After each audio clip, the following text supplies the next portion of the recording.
Differentiation creates the space for an autonomous self to emerge.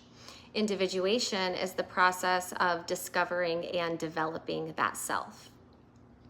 Differentiation is fundamentally relational. It is the capacity to remain connected to another while maintaining one's own thoughts, feelings, values, boundaries, choices, perceptions, and responsibilities. A differentiated person can say, I understand why you feel that way, and I don't feel the same way. Or, I love you, and I do not consent to this. Or even, I respect your decision, and I stand in my authority to choose differently. Two differentiated people can genuinely agree. The distinction is that the agreement is freely chosen rather than being a requirement for the connection to survive, therefore creating distinct identities without necessarily requiring separation.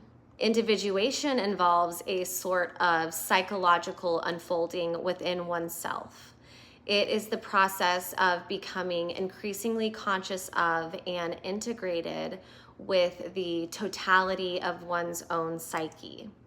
It involves encountering and integrating unconscious organizing principles such as the persona, the shadow, unconscious desires, patterns, insecurities, contradictions within oneself, and one's deeper values and motivators.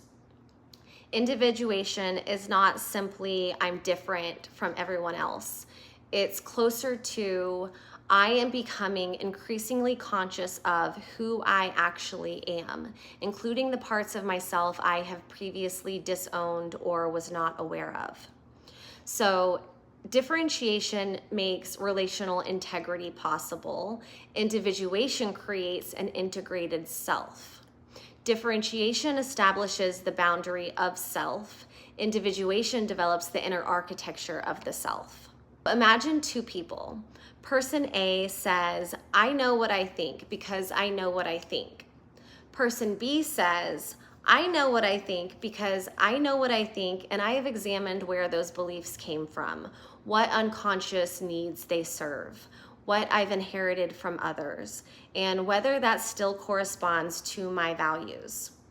Both people may be differentiated, but person B is engaging more deeply in individuation. A person can become highly differentiated, very capable of saying, that's yours and this is mine, without necessarily having examined the deeper psychological structures determining their own choices.